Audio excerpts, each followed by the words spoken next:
Good evening, Drew. I Uh-oh. almost forgot to start Something is recording. wrong. I can't hear Drew. Uh-oh.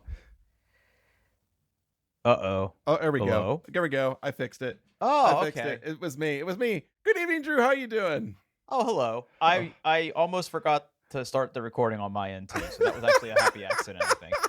Hello. Oh, hello. Oh. Ah, brother. It Hmm. is vacation time. It is. Absolutely. Yep. Hmm. Before we get into the topics tonight, Mhm. what is your schedule this week? Because we owe ourselves Christmas dinner. Yes, we do. We do. I mean, outside of Christmas, the only day that I'm busy is the Saturday after Christmas.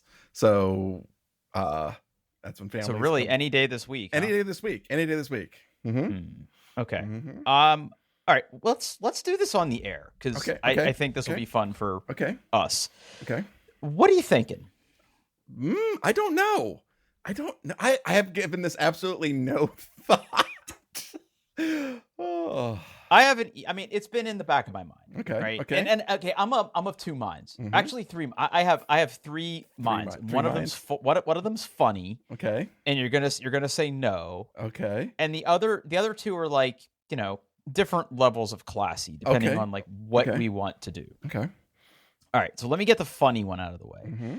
I think we go to your gas station pizza place and we just eat in the parking lot. We just sit in my truck and eat pizza. They have tables and chairs. They have a little plate. They have a Oh, they do? really do. Okay. So we should Okay. just do that. Okay. I mean, Okay. that's Okay. option one. That's option one. Okay.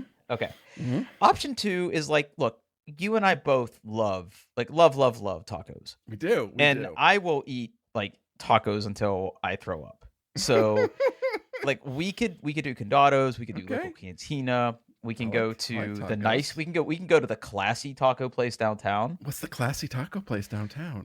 It's the chain, right? What is it? Oh shoot. Tacos Arena District. One of these days I'm gonna start using an AI. Is it, it's not Nada, no. Shoot. What is it? Tacos. Mexican. I don't know. I don't know. It's not Nada. Hold on, I gotta look at a map. Okay. I'm gonna kick myself. It's a chain. It's actually not a famous chain, but it's like a well-known national chain. I'm looking at a map. Okay. All right, where's six? Okay, I have to like navigate by 670 here. Okay, so where's Nationwide Boulevard? Okay, all right. That's not it. That's Interstate 70. 670 gets off. Okay, there's the convention center. All right, it's right by the convention center. Okay. It's not Hampton Inn. It's not Martini. It's not Mikey's Late Night Slice. It's no, they don't sell tacos. It's not the Pearl. What's this? Lemongrass? No. Why? Is this it? No, it's not Forno. Oh my god. I'm gonna fucking scream. Okay, see, okay. This is what I hate about Google Maps. Like you gotta like zoom in really You have to be far. at the right zoom level for things to start. Yeah, like it gave me like the most popular ones. I really feel it's not that far north. There's the convention center. It's not Ruth's Chris. Agave and Rye. Agave Okay. and Rye. Okay. Have you ever been to Agave and Rye? I have never been to Agave and Rye. Okay, I would do maybe that. that's Okay. the play. It's downtown. We could be like classy. Oh wow, a 404. What? Why would there be a They 404? claim to have the best margaritas and tacos. I don't know if it's the best tacos and best Okay. margaritas, but they're pretty Oh no, good. I have eaten there once. Yes, I've eaten Okay. there once. It was as soon as I saw the picture of the interior, I was like, "Yes, I've been in that Yeah. place. It's pure chaos. It's good. Yes, I like Yeah, that place. It's okay. good. All right. Yeah. And then like, or we could like really class it up and do a steakhouse. I mean, look, Ooh, okay. I'll take my steer from you. Those are sort of my Okay. recommendations. We Okay. go, we treat ourselves to a nice meal. We enjoy each other's company. Maybe we get a little sauced and reminisce about the old days. I don't know. Okay. Maybe our pants come off. Friends can choke each other. It's fine. Like, Mm. Okay. I don't know. So Okay. think about I it. will. I will think about it. I'm with you. I'm basically available every day next week except Christmas. Okay. And again, I'm also busy the Saturday after It's your Christmas birthday. that is my birthday. Yes. Yes. Oh, wait a minute. It just dawned on me. Are you busy that Saturday? Because my wife planned something and didn't tell me. No. I have Okay, family all right. coming over. I have family All right. coming over. Oof, okay. Goddamn. I was about to have a panic attack. Nope. I have family coming over. Okay. All right. Yep. So, I mean, it could be any of those days. It could be any of those great days. Okay. All right. And I also still want to get that PlayStation off of you. Yes. It's been literally sitting in front of my other PlayStation, just sitting there like, you lazy asshole. I thought about texting you. I thought about texting you this week to see if you were going to be in the neighborhood, but I knew that we were going to get together soon. So, and I still need to go buy a TV. No. Yeah. Yes, you do. You have to plug it into something. Mm-hmm. I do. Mm-hmm. I do. I actually have a mount on the wall where the TV would go, but no TV on that wall. Okay. So I got to like figure that out. And then maybe I'll buy like a stand and finally set up the turntable too. Oh, there you go. There's a lot of things that could happen. Good. When we meet up. Nothing but potential. Nothing but potential. Nothing but potential. Oh yeah. So think about that, and then we'll correspond, and we'll figure that out. All right. So we got a little bit of follow up from last show that we need to hit on real quick. Mm-hmm. At the start of the show, I rambled for 20 minutes about how my furnace runs too much. Mm-hmm. I got a lot of really, really interesting comments from immediate family members about that. Okay. Anyway, one of the things we talked about last episode was Google Takeout, because Google owns Nest. Nest has all the data. You're supposed to be able to request that. It is now a week since I requested that. Paul, do you think I have my data? No. I don't have my data. It's been a week. But it's not because they didn't try. I got an email last night at 10:32 at night that said something went wrong and we couldn't create a copy of your Google data. You can try to create a new report. Oh no. So for the record, all I did is I used this advertised service that exists because of like regulatory reasons, I think, where it's like if they have your data and you ask for your data, you're supposed to be able to get your data. And this started a lot of speculation on my part. Here's what I think happened. I don't think this is a technical problem at all. Oh, really? I think I submitted this request. It went into some sort of help desk Jira-based hell of enterprise software, languished for a week because it was assigned to somebody that didn't want to do it or was out of office. Some poor intern. Yeah. Yeah, and then it basically sat there unresolved for a week. It became auto-closed. I don't think this is a computer problem at all. I think there's humans in the loop, and either they didn't know how to do this or the person that knew how to do this is on vacation, something. I don't have my data. I have no idea why I can't get this data. I don't know if they had to like call Iron Mountain and request tapes and they weren't able to get it. I don't know. I don't know what Google does with backup data. Okay. But here's the thing though. I imagine I have a lot of Nest data. I have been a Nest user. We lived in our old house for, I don't know, 8, 9, maybe even 10 years, maybe longer. And one of the first things I did was get a Nest thermostat. And then shortly thereafter, I got the smoke detectors. So I've had a Nest account and I've had Nest thermostats probably for the past 15 years. So I have 15 years of usage data. That's probably a lot of data. Yeah. But they should be able to get it. I don't understand why I have to start this whole process over and maybe wait another week. I don't know. Yeah. Huh. So here's what I'm going to do next. Okay. So when we're done here, because I didn't do it today because I didn't have time, I'm gonna submit a new request for my Nest data, but I'm also going to request some of my other Google account data separately. See if you can get that. And see if I get anything. Okay. See if I get anything. Because I don't know what the fuck is going on here. And then there's another piece of follow-up related to that same topic. Yes. So friend of the show, Justin, he listens. Yeah, Justin, thanks for listening. We appreciate you. He's one of our 6 listeners. Uh, he pulled his data from his furnace, and on the date in question, Thursday the 12th, his Okay. furnace ran for 10.25 hours. Justin, thank you for sharing your experience. I would love to go back and look at the 12th in my Nest app, but it's been a week and I don't have access to that data anymore, apparently. I think it was something ridiculous. I think it was like 14 hours or something that ran in my house. But again, this is the problem with these type of measurements. I don't know what kind of house Justin lives in. I don't know what kind of furnace Justin has. I don't know what he has his temperature set at. It's nice to hear that like other people are getting things. I truly think, I truly believe that if I'm within, assuming the square footage is roughly the same and maybe his house is newer, older, I don't know. If we're running relatively the same temperatures, I'm willing to accept a flux of a couple hours. Yeah. But like if mine was running for like 17 hours to maintain that temperature, like that's probably I would like too much. I would wonder if there's a window open. Like I don't understand how it would run that much. Yeah. So thank you, Justin, for your feedback. We appreciate that. I would love to go back and look, and I can't remember what it is, and I'm not allowed to look at anything that far back. Okay, Paul. I have a tale of woe. A tale of woe. A tale of woe. Okay. All right. All right. As set up for this, I wanted to talk about this last week. Actually, I've been wanting to talk about this for a couple weeks. Okay. But we've had other topics. The show is the show, and it goes on for as long as it goes on.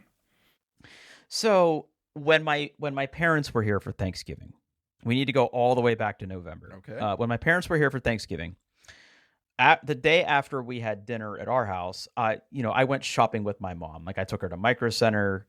I bought her Christmas present, and we did some other shopping. And one of the things she said to me while we were shopping is like, hey, I want to get like some kind of candy to have in the car for our drive back. Smart.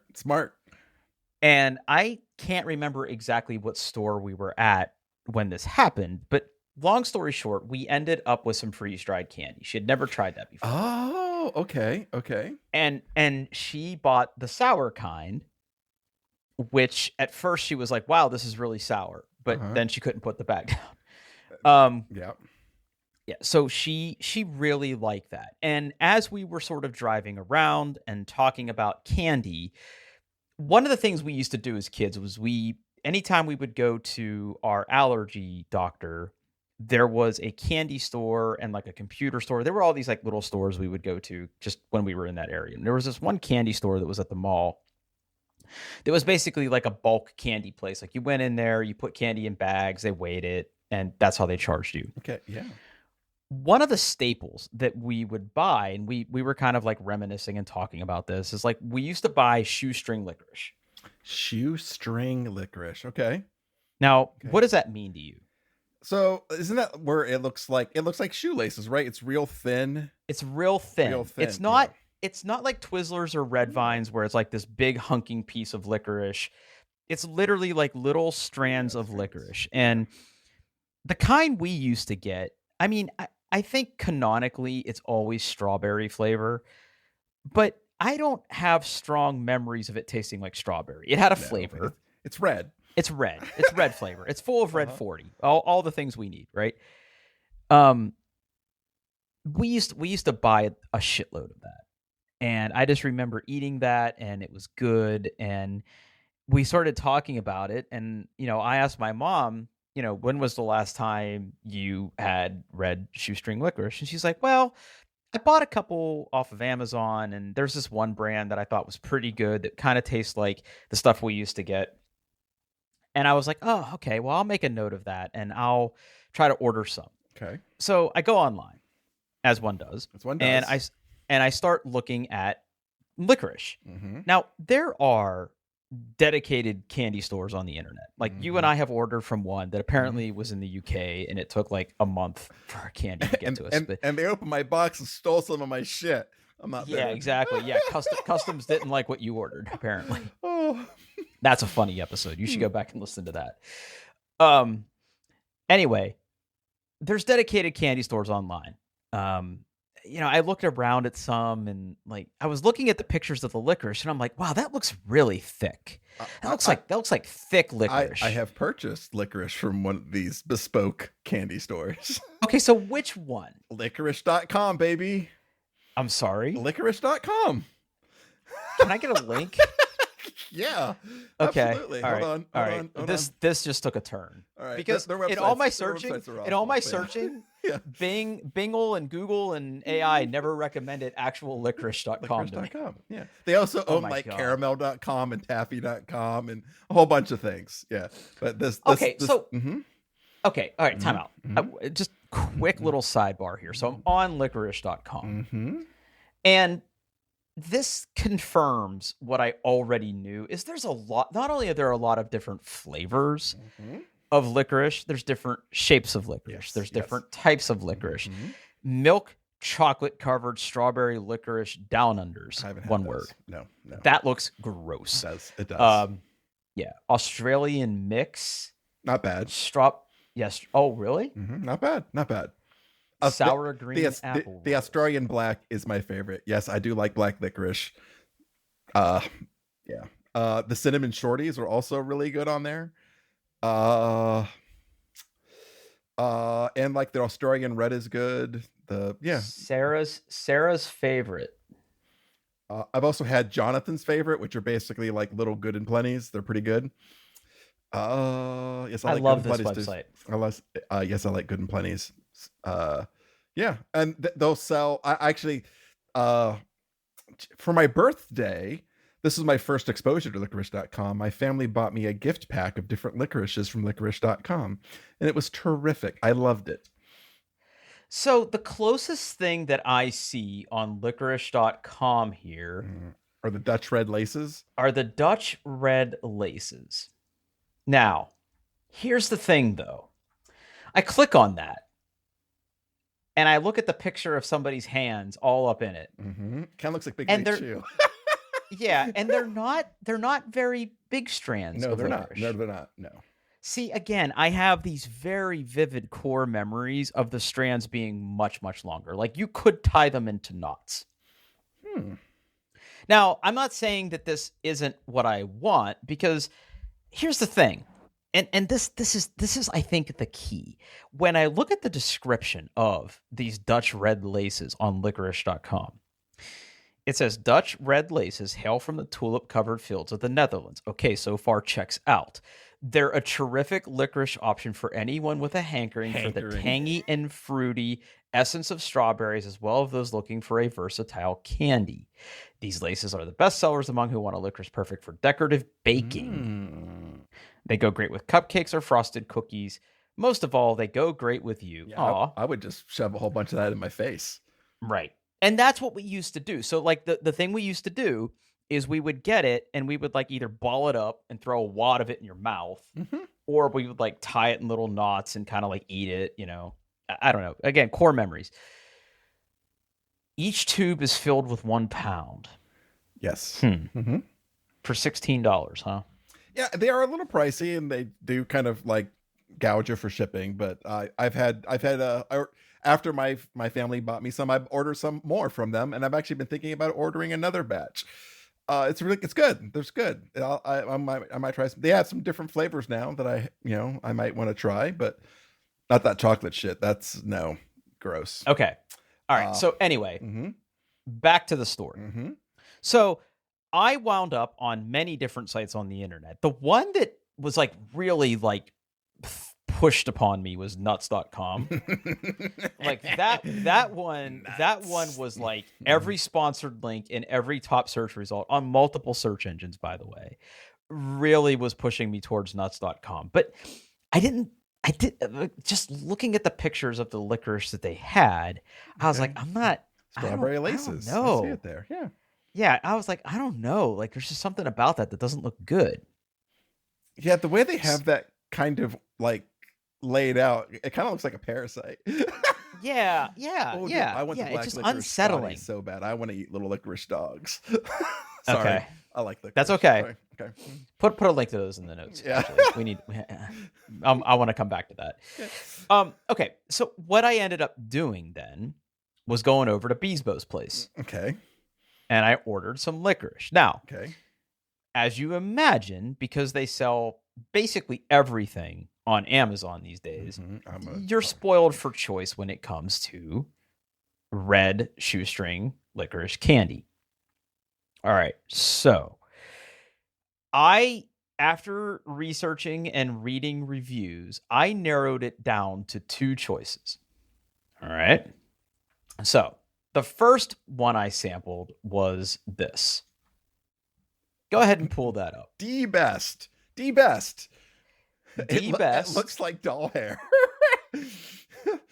D best strawberry flavored red string licorice candy pipe. Mouth-watering, soft, chewy, extra long shoestring licorice fine laces old fashioned candy pipe. Great for decorating too. Pipe 32 ounces. Sorry. Okay. And I need you to look at the picture of the children where the licorice is obviously photoshopped into the picture. Oh my god, that's gonna be chapter art, people. That's gonna be like I don't know what this was originally before somebody decided to basically draw licorice on these children. I mean, anyway, it was that aside.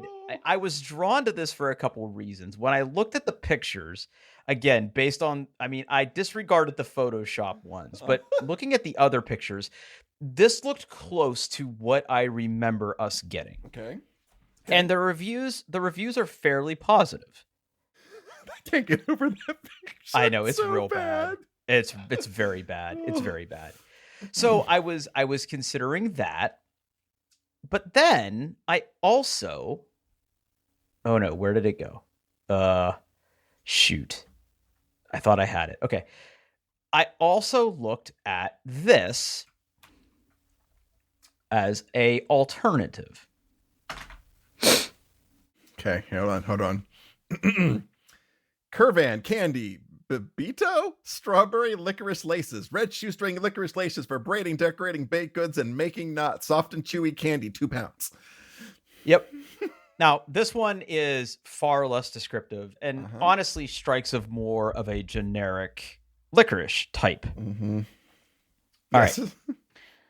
Now, this one has more reviews, is slightly less rated than the other one. Yes. But of all the, and by the way, these are two of multitudes of different. Yeah, there are multitudes of red strawberry lace licorices available on Amazon.com. Okay. I narrowed it down to these two based on reviews, based on other products that they sold, and critically, how long it would take to get.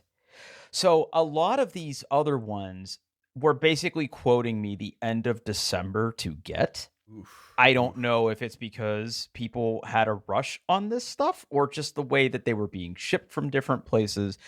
Some of them, there was no next day option. There was no prime shipping on any of this stuff. Although now I'm looking at this and it does say prime 2 day shipping. But at time of purchasing, I don't believe any of these qualified for prime shipping. So I settled and I bought both of these. Okay. All right. Okay. Both of these are fucking disgusting. I'm so sorry. All right. Is it let flavor? me start. Is it texture? Is it both? It's everything. Okay. So the first one, right? The D best ones. But they're D best, Drew. All right. So what I need you to understand though is again right under the picture of the unsettling children sharing licorice like Lady and the Tramp style is a picture of what this shows up as. Now, I didn't get the multicolored stuff. I got canonical red, okay? It shows up in a plastic container. Mm-hmm. Inside the plastic container is a bag containing the licorice. Okay. Makes sense. First of all, freshness, very important. Hold on. I could not figure out how to open this goddamn container. It was sealed. Well, hold on. It was supposedly sealed around the top with something that I think I needed to cut, but it was unclear what that was. Oh, no. But guess what? It didn't matter because the entire bottom of the container was cracked open. Oh, So no. I just peeled that bad boy back, Yeah. threw that away because it was very sharp. And inside was a bag full of licorice. Now, Paul, you're a reasonable human man. I would like to think so. If you were going to ship somebody a bunch of strands of licorice, how do you think people would like to pull the strands off of all of the other licorice? I mean, I would just imagine that the kind of like the picture that they're kind of just like in there. They're not like in a knot. They're not twisted together. You can they're probably a little sticky, so I'm sure they stick to each other, but you can get in there, find an end and peel off what you wanted and go to town. Okay. That's what a normal person would assume. It's more like the cords behind your desk. Everything was jumbled together. Yeah. Like you could not realistically pull any of this apart unless you took the entire bulk of everything that was in there, which is 2 pounds of licorice, by the way, and start to like tug clumps of it out like you're pulling like a child's hair out. And Paul, it was greasy. Oh no. It was greasy. No. It wasn't sticky. It was greasy. Yeah, there's a difference. One is acceptable, one is not. Yes. I was like, first of all, I just manhandled all of this. It's greasy. I hope it tastes good. It did not taste good. All of that went right in the garbage. Oh, no. I was like, nah, not gonna do it. Oh no. Yeah. Oh. Yeah. Bad choice. Do not buy. Now, the Curvin. The Curvin I tried, and it was okay. It was just a little too fruity for me. Okay. Like, it was like extra strawberry flavor. And I told Mandy, I'm like, take that to school. I cannot eat that. And the other thing that was disappointing about both of these is that the strands were just really thick. I wanted something thinner, something a little more like easier to eat.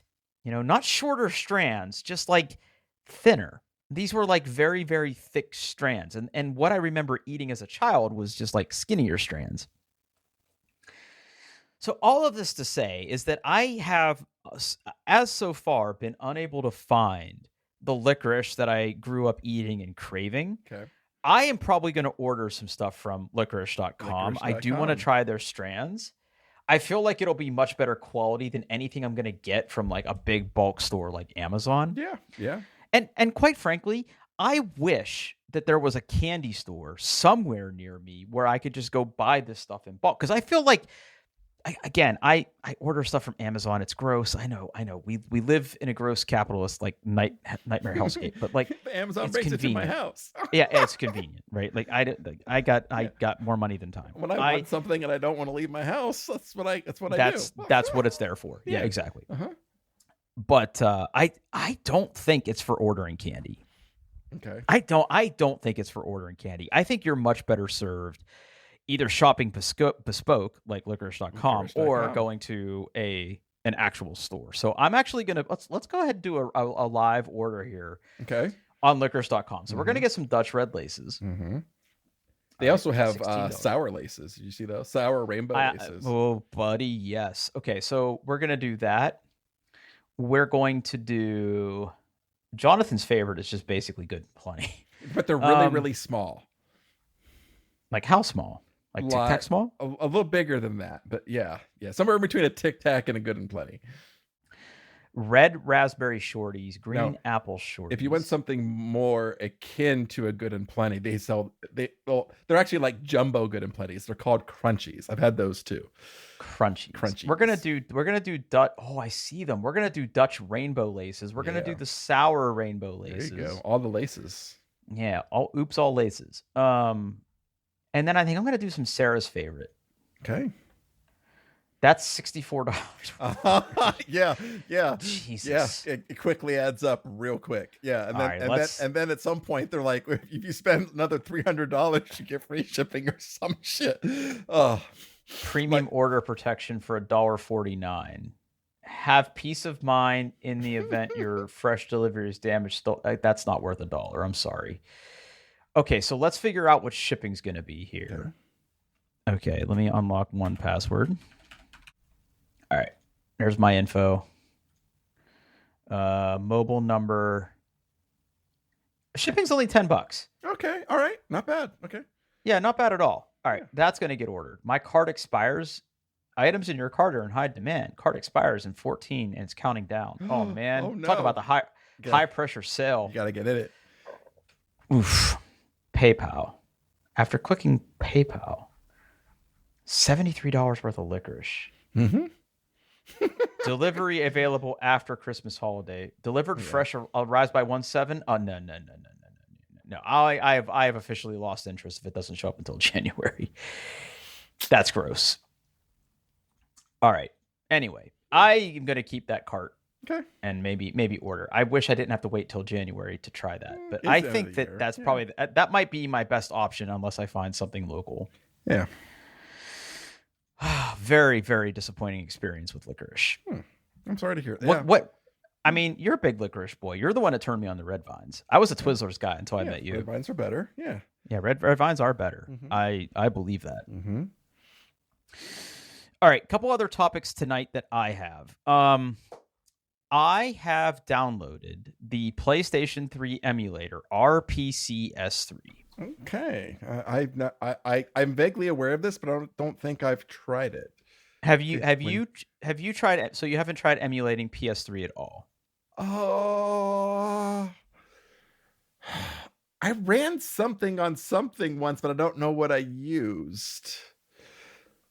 There is a Mac. There's an experimental Mac OS version. Experimental. There is experimental. So what is this? So we've talked about emulation on this show before. And typically we talk about like Nintendo, Super Nintendo, PlayStation 1, Paul's big Game Boy and Game Boy Advance guy, Game Boy Color.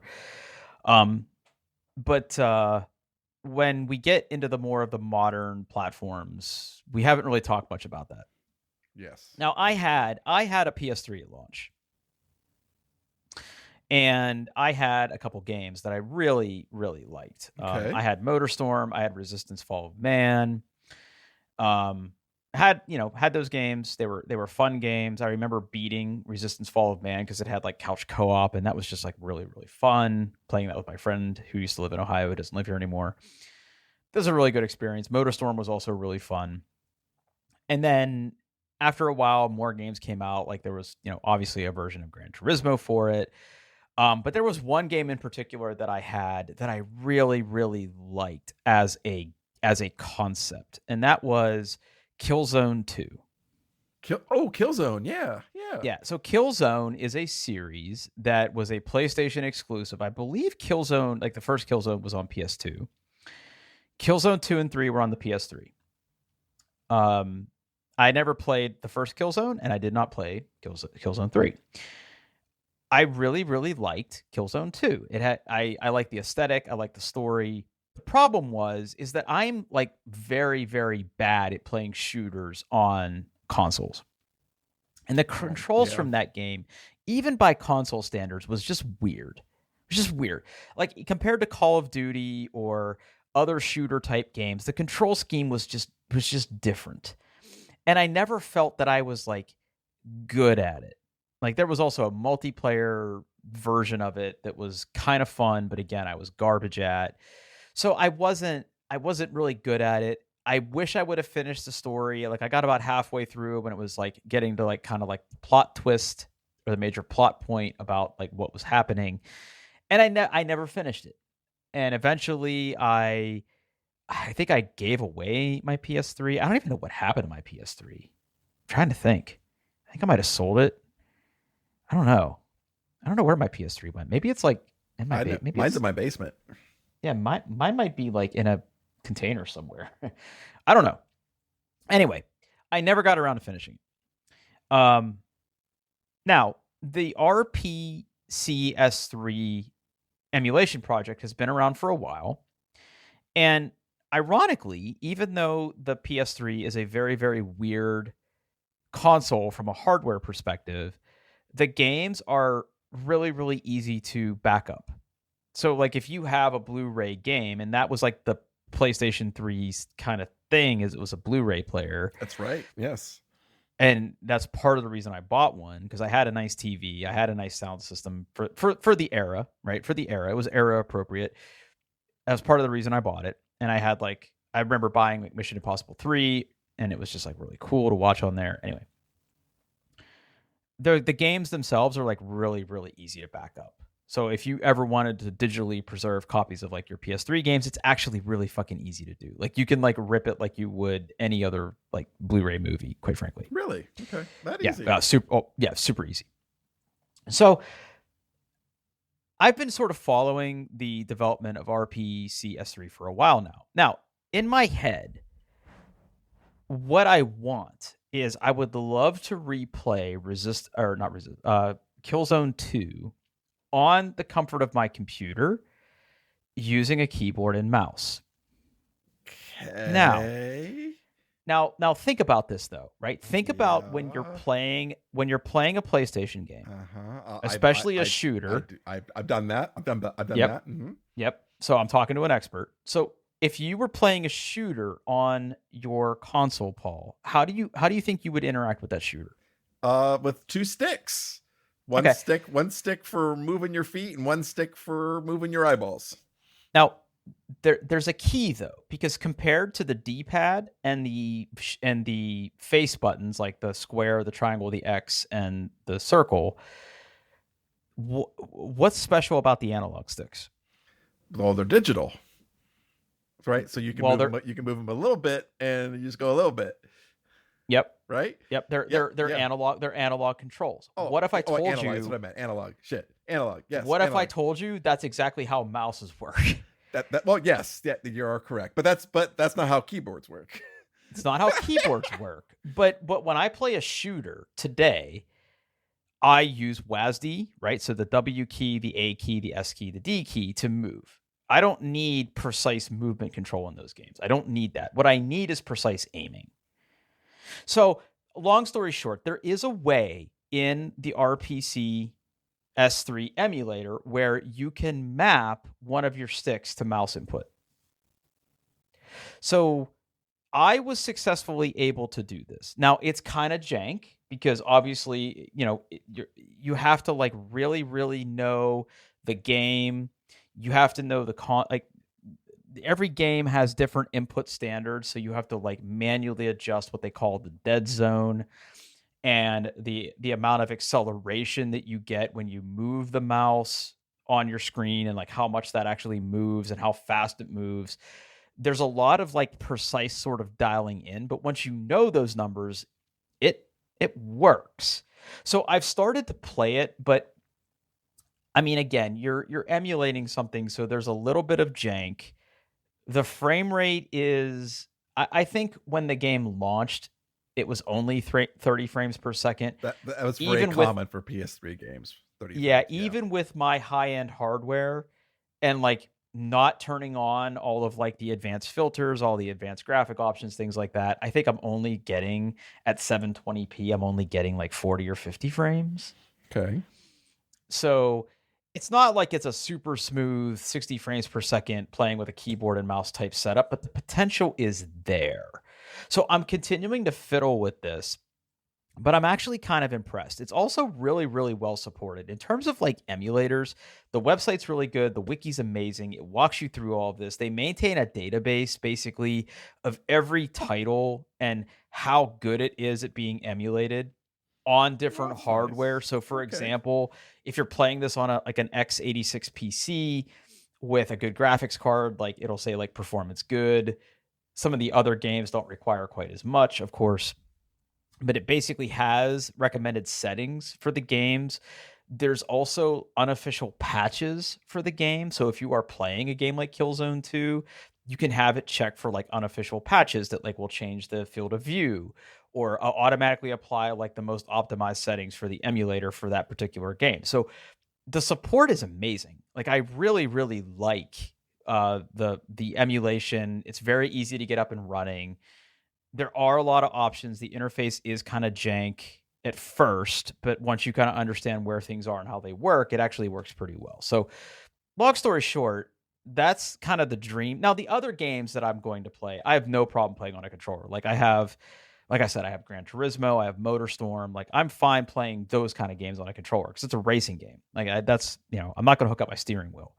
So I'm fine with that type of stuff. But yeah, for shooters, I'm really enjoying trying to dial that in and make it work. There is something to be said though for trying to find the most optimal way to mount or to like map the face buttons. If your left hand is on your keyboard and your right hand's on your mouse, I think I haven't really settled on where the best place to map the face buttons are. I think it's probably like mouse like 3, 4, 5, 6. You know what I mean? Okay, like middle mouse button and then like something else. But yeah, I haven't quite figured that out yet. Plus, there's 2 shoulder buttons. Yes. Right. So like obviously I want left click to be shoot gun and I want right click to be zoom. Yeah, which is probably the opposite because I'm sure shoot gun is right trigger, aim is left trigger. Yeah, you are 99% correct because again, Killzone 2 had a very jank control screen where you had to click the right mouse stick or the right analog stick. No. So like when when I look at my control mapping right now, mouse 1 is mapped to right shoulder and right stick click is mapped to right mouse button. Right. Again, that's the kind of stuff that like just again, I think any other reasonable shooter from that era would never do that. It would be like, oh yeah, hold left to aim and right to shoot. Yeah. So yeah, if you are interested in this at all, it's very, very easy to set up. There are tons of Reddit threads. There's a whole wiki. There are like I said, it's very easy to take your games and put them on your computer if you have them to do it. I'm not condoning piracy in any way, shape, or form. Plus, they're really big games, so I don't think you'd want to pirate them. Like they're basically Blu-rays, so they're like 16, 20 gigs on your hard drive. So do what you got to do, boys. Do what you got to do. Are you still doing emulation right now? I know you enjoyed yours when you were traveling. Now that I've been home, I've mostly just been playing Path of Exile 2. How's that going? It's good. I mean, I'm going very, very, very slow because I don't have a crap ton of time to play. I'm in Act 2 now. It's good. It's so good. It's good.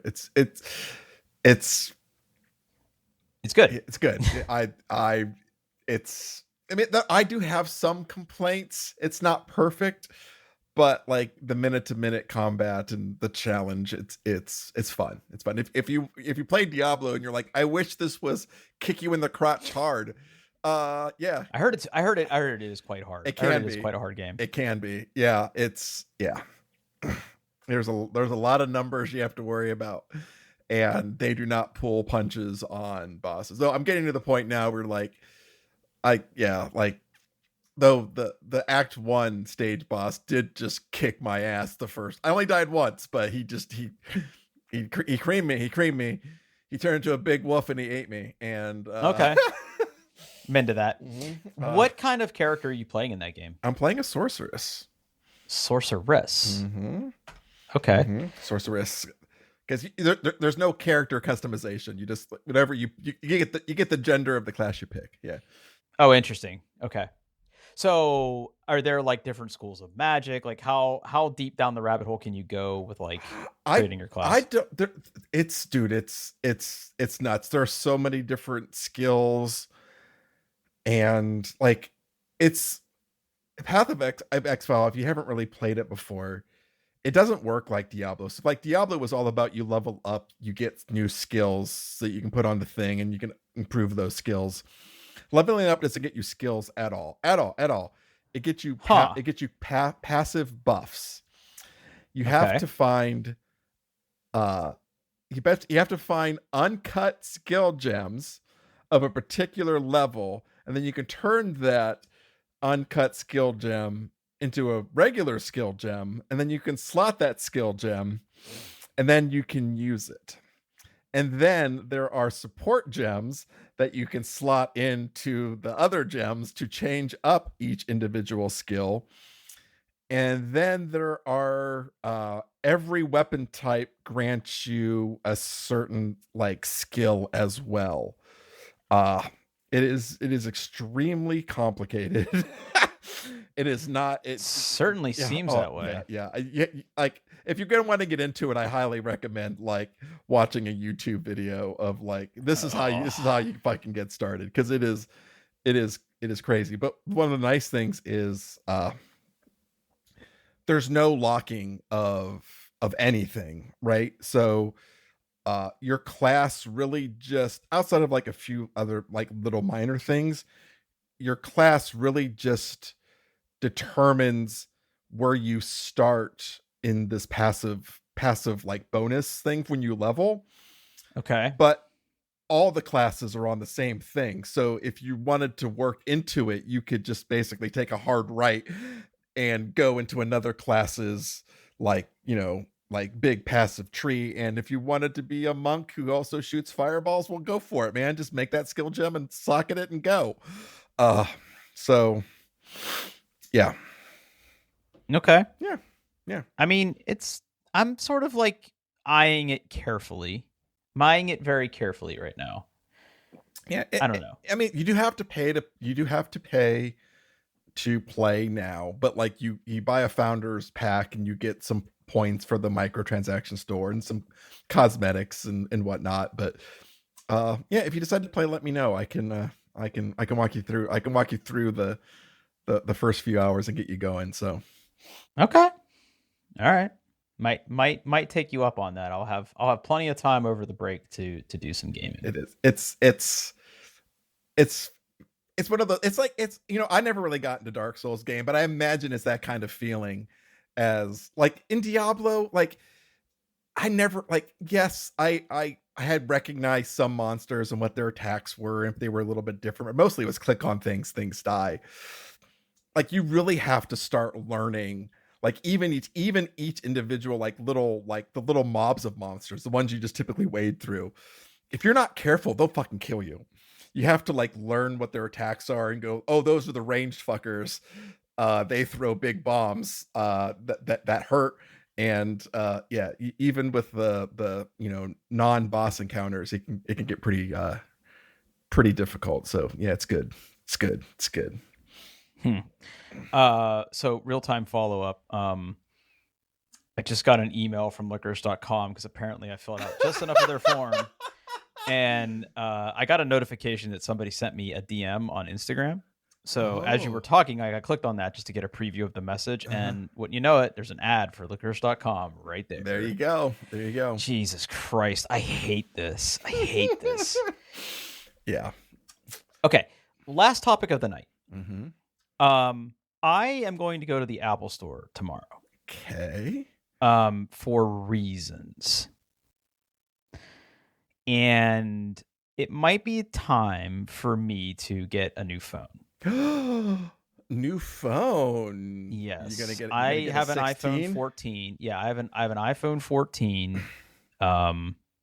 It might be time for me to go to the 16 Pro. But I am too scared to not go caseless. I understand that. Yep. I think you are living the caseless life right now. No, I'm not. I'm using one of the Beats cases. Okay, let's spend the next 5 to 6 minutes. We're gonna time gate this. Let's spend the next 5 to 6 minutes. Talk me through a couple choices that you think would be good. Okay, I actually I need your help. Okay, all right. Okay, so I have a Beats case, and All it's right. basically, I need a link. It's cream. Hold on. I will get you one as Okay. soon as I find it. Why do they not? Is it on another page? Okay, here it is. Okay, wait. Okay, this is the Pro Max version, but it's the same. It's the same. This is what I have. Well, those links are awful. Okay. Wow.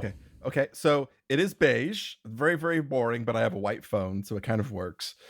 The Beats branding is limited to the side. On the left side, it has an orange Beats on it. I see that. Mm-hmm. I see that. Okay.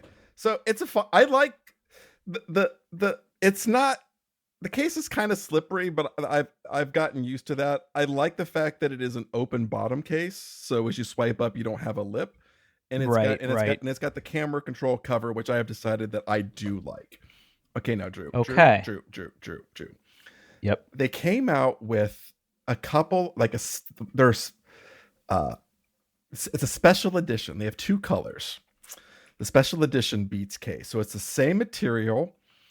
It's the same bottomless design, camera control, but I'm putting another link in there. Drew. Okay. All right, I'm ready. Mm-hmm. See that? Okay. It is called Twilight Blue, and that's Twilight Blue. That is very blue. It's very blue. It's very blue. But Drew, there's a big but. Okay. Instead of like the MagSafe like guides on the back, your typical like circle and little line, it's got this light blue B right in the middle of the fucking back of the case. Yeah. Yeah, you're really letting the world know you like Beats. And I really like that color, but I really hate that logo. But I like the color. That's a little too blue for me. I like it. What about sunrise pink? That's not. I have no problem with pink. I have no guys with problem with men with pink. I just don't like the pink. It's kind of So it looks like, it reminds me of like poorly prepared tuna. well, that is a description. So here's the thing. Looking at this, there's one other than the logo, which I don't know. I don't know if that bugs me that much because I'll never see it. Other people will see it. I won't see it because I don't look at the back of my phone. People will be like, that guy really likes Beats. Yeah. Here's why I think this is a no for me, dog. Okay. I'm just inferring this from the picture. I've not seen it in person, but do you see that like reflection at the top? Is it like really shiny? It could be. It could be a little shiny. I mean, I don't like that. The material that it's made of is a weird combination of grippy and hard plastic. So I could see that just being like a plastic reflection. Like if even my base case, if I tilt it enough, there's a shiny reflection on it, and it's okay. Tell you what, this case is held up though. It looks flawless. My case has also held up. But I've had this case. It was the one I recommended to you forever ago. I've had this case long enough now that when I take my phone out of it to give it a really good clean with some Screen Mom, the magnet for like the MagSafe has been like rips out of the back of the case and sticks to the phone. Yeah, it's time. It's time for a new. Even if I don't get a new phone, it's time for a new case. And I have to be very careful with like the volume buttons because they'll pop out now. But it still works okay. It's still protecting my phone. I think all of the cases that Apple sells for the 16s, outside of even the one I got's not perfect. I don't think they sell a good case on app. I don't think Apple sells a good case. Yeah, I think the only thing I like are their silicone cases. Their leather cases. I'm kind of. They don't sell this anymore. Meh. No more leather. No more leather. Yeah, and then like the clear one, I didn't have a good experience with the clear one. Now, okay. So here's the thing. I like the look of those Beats cases. I'll have to see if they have them at the Apple Store and I can see them in person before I would make a decision on that. Now, here's the thing though.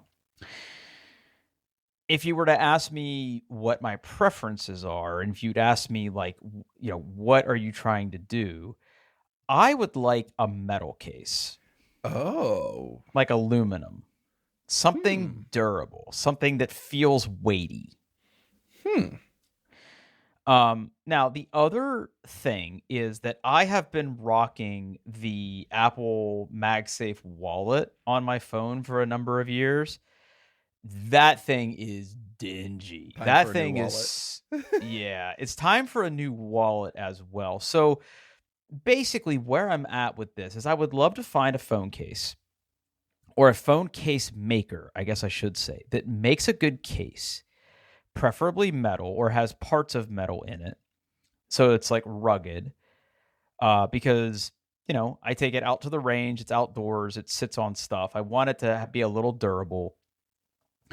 And then bonus points if they also make a wallet that like kind of aesthetically goes with it. And I have not been successful in my searches for something that checks all of those boxes. I can find like a metal case that I like, but I can't find either the case itself isn't MagSafe, which is weird, or like they don't make a wallet.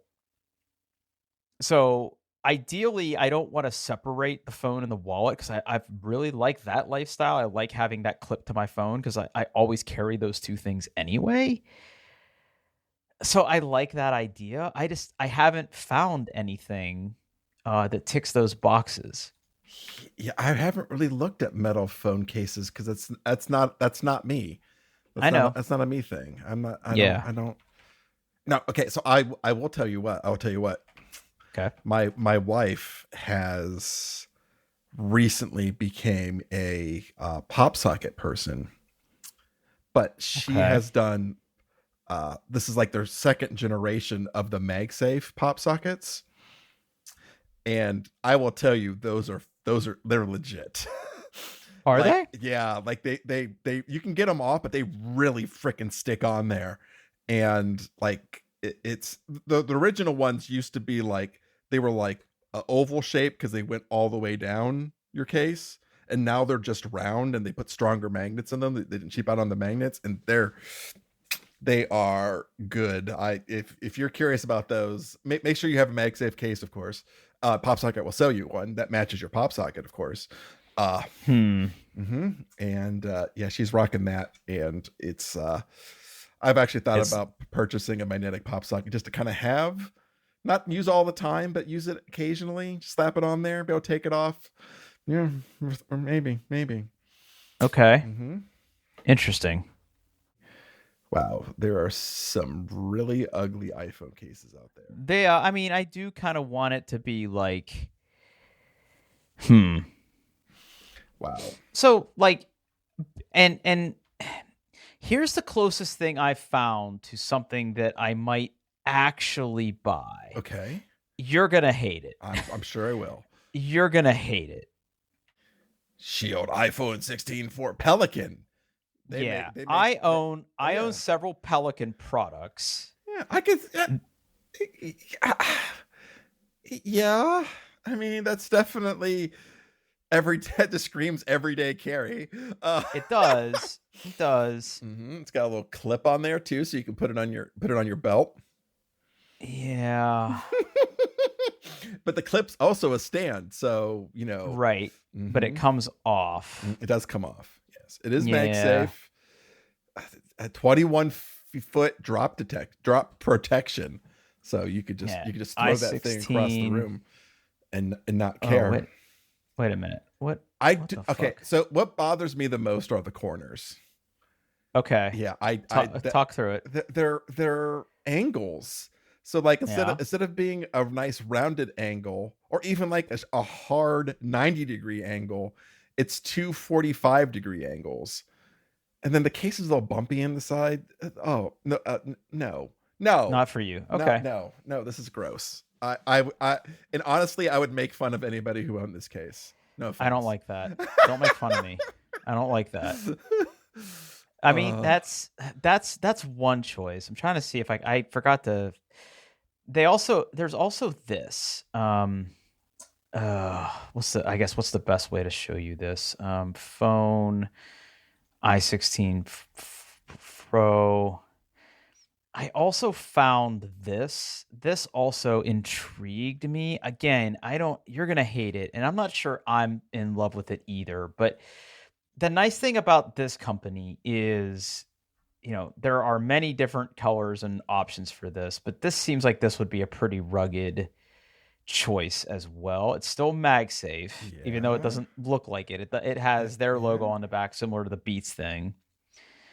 I like the color options that they have. Also 45-degree angles, like, on the corners. Yeah, I know. this case is better than the Pelican, but it's still ugly. Like, I don't know. Yeah. It's like, to me, like, someone looked at like the warthog from Halo, was like, I'm going to make that into a phone case. Yeah. Yeah, that sounds about right. Now, here's the thing though. Mhm. Do you know what this company does that ticks one of my boxes though? They have a wallet.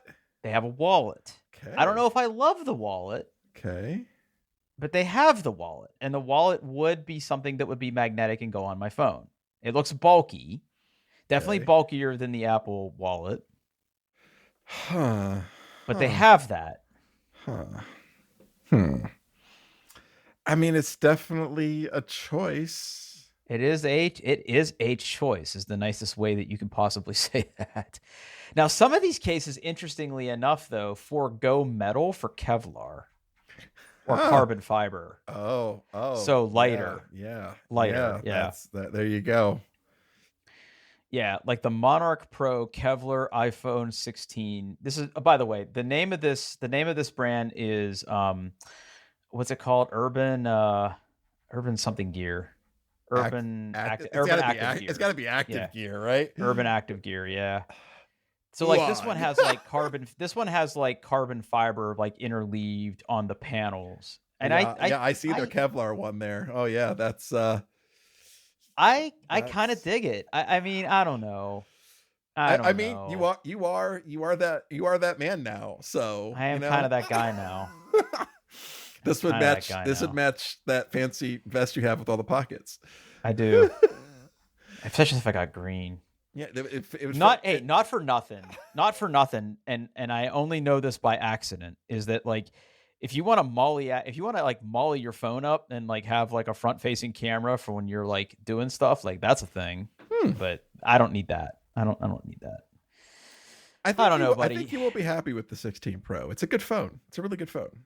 I know I'm going to be thrilled with that phone, right? But I mean, I'm just like paralyzed with like, what am I going to do from a case perspective? Actually, if you get a chance, if you're still on that website, like if you're on that website, go to the gear tab. There's some like cool like AirTag cases that are like carabiners that are pretty neat. I don't know. I don't have any AirTags. Oh, I'm on it. I have a bunch. Yeah, I see those. That's pretty cool. Some of those are pretty cool. Did you see the AirTag? I can't who came out with it, but it looks like a stick of gum. You take the back of the AirTag off, you put it in this big case, and you put like 2 AA batteries in it, and apparently like the AirTag will last for years. Yeah. Okay. No, I haven't seen that. I need to see it. I need that in my life though. Hold on. I'll just find big AirTag case. Big AirTag. And I'm sure. Oh no. God. Hold on. Here's